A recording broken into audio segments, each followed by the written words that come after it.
Bom, continuando da onde eu parei, a vida do homem para Deus sempre foi mais importante do que a dos animais. Então a gente vê no passado essa prática dos holocaustos, dos sacrifícios. Só que o povo, ele não tinha ali aquele arrependimento sincero. Pecava, sacrificava o animal, pecava, sacrificava. Então, essa prática de expiação de pecados, ela já não era mais válida, porque não surtia o efeito. Então, houve a necessidade, como já estava preparado desde o início, antes da fundação do mundo, houve então o momento, de fato, da necessidade de um sacrifício de uma vez por todas. Não aquela coisa retórica, peca, sacrifica. Não, agora é de uma vez por todas. Agora vai ser um cordeiro perfeito, sem defeito, inocente, que vai ser morto para expiar o pecado de toda a humanidade de uma vez por todas. Porque aquela prática, ela já não surtia efeito. Então, quando nós vemos Jesus comparando o sangue dele à nova aliança, a gente compreende que a antiga aliança, sem desrespeitar as ordens de Deus, mas a gente compreende que agora ela dá espaço para uma nova. A gente compreende que agora ela dá espaço para a aliança vigente do momento, a nova aliança, que é no sangue de Jesus. Agora a gente vê também aqui pegando esse gancho de nova aliança, no livro de João, a gente vai ler aqui no capítulo 13, no versículo 34, está escrito assim: novo mandamento vos dou, que vos ameis uns aos outros, assim como eu vos amei, que também vos ameis uns aos outros. Novo mandamento. Quando a gente pega no passado, a gente vê 10 mandamentos que Deus dá ao povo através de Moisés. E nós vamos ver ali o tempo que o povo teve no deserto, a legislação que Deus cria para o povo de Israel, com várias leis, com várias ordens para eles cumprirem, para eles seguirem. Jesus aqui está trazendo no Novo Testamento uma nova aliança e ele traz inclusive um Novo Testamento.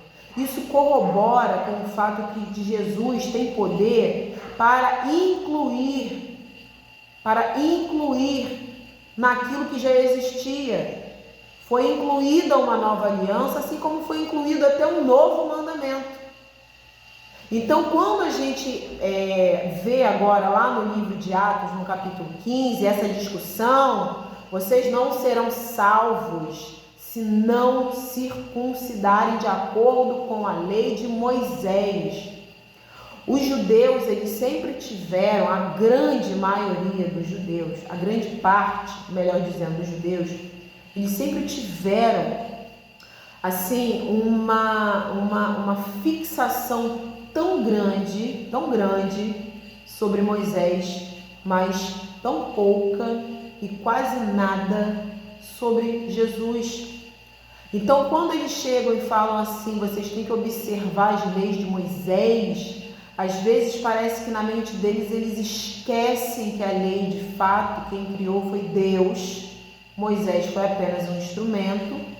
E que Jesus, se o texto está dizendo que essa raiz ali dos fariseus que creram, se eles de fato creram, eles agora compreendem que Jesus é o próprio Deus, que ele e o Pai são um só. Ele está no Pai, o Pai está nele.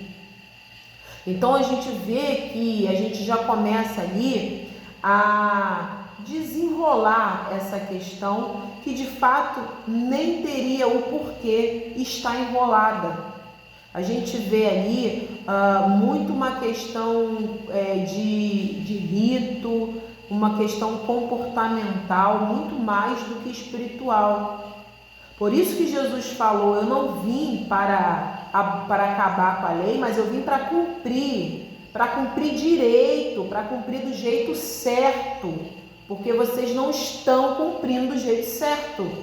Vocês leem, Vocês fazem, mas vocês fazem do jeito errado. Então eu vim para mostrar o jeito certo de cumprir a lei de Deus. E nós sabemos que já não existe, a partir de Jesus, necessidade de nenhuma prática que venha ali a corroborar, a ajudar, a dar um empurrãozinho para a salvação do ser humano, porque senão não teria sentido o sacrifício de Jesus na cruz. Se aquela cruz em que ele ficou pendurado precisasse de um acréscimo, de uma ajuda, de um adicional, então o sacrifício dele não seria de uma vez por todas, não seria total, não seria completo, como foi. Porque sabemos que o sacrifício de Jesus é um sacrifício completo. Tem um grupo religioso aí que não acredita que o sacrifício de Jesus foi completo, que ainda precisa de um aperfeiçoamento, ainda precisa ali de uma virada final da chave. Isso é um absurdo e é um grande desrespeito com o sacrifício do Senhor, porque Deus faz tudo de uma maneira completa. Então, quando Jesus ele é colocado lá naquele madeiro, aquilo ali é o grande final. Aquilo ali é de uma vez por todas. E depois daquilo, nada mais será necessário para a salvação do ser humano. Apenas crer que Ele é o Filho de Deus e que morreu e que ressuscitou e que está no trono ao lado do Senhor e que virá para buscar a sua igreja. Essa é a única condição para a salvação. Não é observar o mandamento de Moisés, circuncidar a pele do seu prepúcio, não é recitar ali a Torá ou ler a Bíblia todo mês, de Gênesis, Apocalipse. Não, porque tudo isso está incluído nas obras. Tudo isso está incluído nas obras. E as obras humanas não têm nada a acrescentar ao sacrifício de Jesus. É importante que a gente faça essa ênfase, porque não existe dedo nenhum que o ser humano possa acrescentar às mãos e aos pés furados de Jesus. Não existe nada que a gente possa fazer.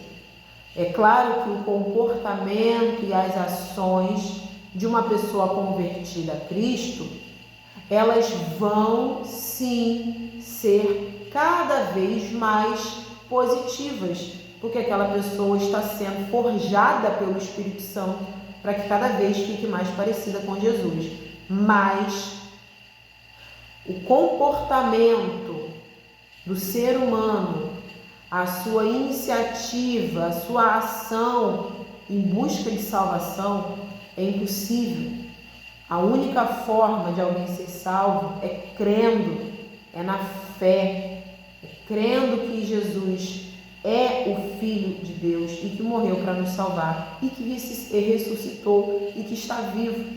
Então, nesse contexto que nós vemos ali, a gente entende como que levantou-se ali uma discussão entre Paulo, Barnabé e os outros. Porque Paulo e Barnabé, depois de tudo que já tinham experimentado vindo do Senhor, e Paulo sendo ali um judeu muito estudioso das leis de Deus, antes da conversão a Cristo, eles sabiam que aquilo ali não fazia o menor sentido. Aqueles gentios de outros povos tinham aceitado a Cristo, o que já é o ápice, já é o suficiente, é o que está acima de tudo. Não tinha necessidade, não há necessidade de qualquer adendo, apenso, adicional. Não existe a necessidade, porque o sacrifício do Senhor é completo. Se você ainda não se decidiu em entregar a sua vida a Jesus, não perca mais um dia, mais uma noite. Entregue a sua vida a Cristo, porque é a única forma de você ser salvo. Não existe outra maneira. E se você, em algum momento da vida, aceitou a Cristo, mas ficou longe, se afastou da igreja, ou você continua indo à igreja, mas seu coração está longe de Deus. Os seus pés entram na igreja, mas o seu coração está indo no mundão. Então, ore, peça ao Senhor perdão e peça que Ele te ajude a colocar o seu coração aos pés de Jesus novamente. Se Deus permitir, nós vamos continuar com os próximos vídeos. Vocês viram que o vídeo ele teve uma cortadinha, o celular aqui, não sei o que aconteceu, mas eu vou tentar colocar esses vídeos juntos, vou escrever na descrição e tá tudo certo. O importante é ouvir, compreender a palavra de Deus, peça a Ele que te dê sabedoria e, se Ele permitir, até o próximo vídeo. Muito obrigada pela sua companhia.